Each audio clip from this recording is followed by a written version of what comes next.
The idea of Satyagraha. After first world war जब Indians बहुत ज्यादा हार्डशिप से गुजर रहे थे और उनकी कोई भी रास्ता नजर नहीं आ रहा था, तब एक ऐसे हीरो की एंट्री हुई इंडिया में जिसने इंडिया का नक्शा ही बदल दिया। वो थे महात्मा गांधी। जनवरी 1915 में गांधी जी साउथ अफ्रीका से लौटे, और लौटे भी कैसे, एक आइडिया को साथ लेके। वो आइडिया था सत्याग्रह का, द आइडिया ऑफ सत्याग्रह।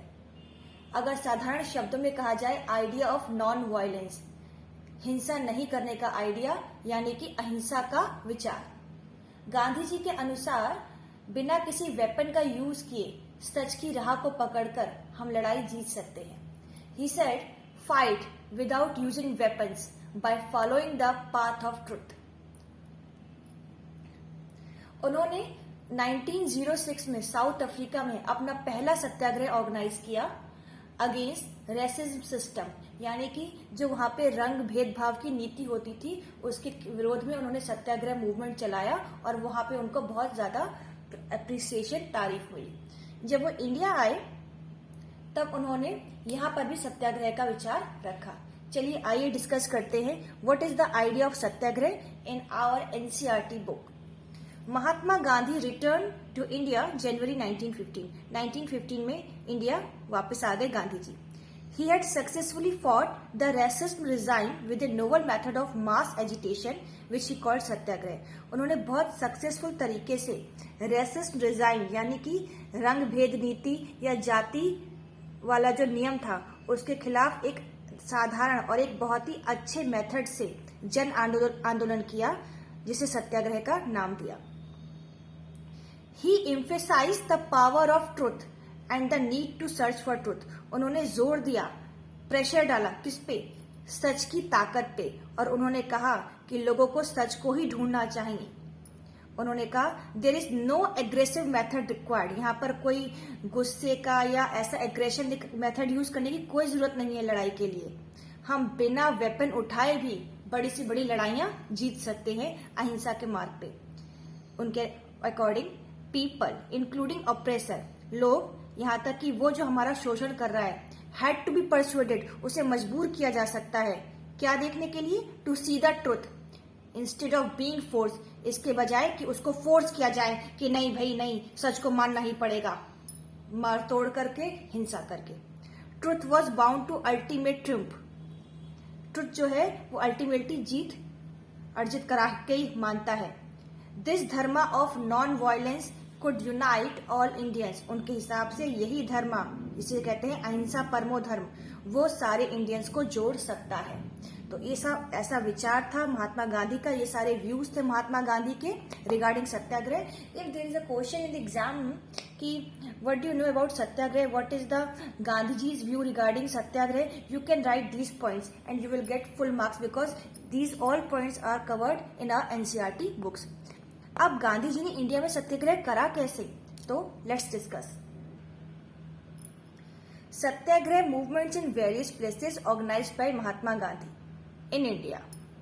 पहला सत्याग्रह तो महात्मा गांधी ने साउथ अफ्रीका में कर ही दिया था, पर भारत में आने के बाद सत्याग्रह, पहला सत्याग्रह भारत में कहाँ हुआ, it is a very important question. तो चलिए वही डिस्कस करते हैं। The first satyagraha organised by Mahatma Gandhi in India is Champaran, Bihar. किस बात के लिए हुआ सत्याग्रह, तो चलिए जानते हैं कब हुआ था। चंपारण, बिहार में 1917 में। वहां पे ऐसी बात थी कि ब्रिटिशर्स फार्मर्स को इंडिगो की फसल उगाने के लिए प्रेशराइज करते थे और उनसे इंडिगो की फसल उगवाते थे, और उसके बदले उनको बहुत कम वेजेस, रेम्यूनरेशन या बहुत कम मनी पेमेंट करते थे। और इस इंडिगो की फसल की एक बात थी कि अगर आपने वो फसल उगा ली तो उसके बाद आपकी जो जमीन है वो बंजर हो जाएगी, that will become a barren land.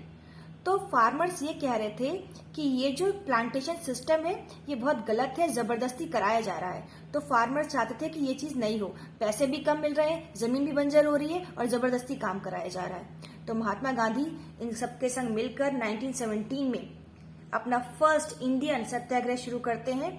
वो इंस्पायर्ड करते हैं वहां के किसानों को, inspired peasant to struggle against oppressive plantation system. ये जो oppressive plantation system British government चला रही है उसको अपोज करो, लेकिन हिंसा का यूज करके नहीं, बाय कामिंग मेथड, यानी कि विदाउट यूजिंग नॉन वायलेंस। ठीक है, इस तरीके से उन्होंने जन आंदोलन किए होंगे, मास एजिटेशन किया होगा। उस तरीके से उन्होंने 1917 में चंपारण बिहार में सक्सेसफुली इसे ऑर्गेनाइज किया और उन्हें सक्सेस मिली। उसके बाद फिर वो पास गए खेड़ा, जो कि गुजरात में है। वहां पे 1917 में उन्होंने दूसरा सत्याग्रह किया। वहां पे सत्याग्रह करने का क्या मेन रीजन था? रीजन ये था कि वहां पे उस साल क्रॉप फेल हो गई थी, यानी कि फसल बर्बाद हो गई थी और एक प्लेग नाम की महामारी फैल रही थी। और लेकिन गवर्नमेंट तो अपना रेवेन्यू, अपना जो टैक्स है उसे वसूलना ही था। तो वहां के फार्मर्स के चाहते थे कि उनको टैक्स में या रेवेन्यू में रिलैक्सेशन दिया जाए। तो गांधी जी ने उन सबके संग मिलकर वही सत्याग्रह किया। किसके लिए?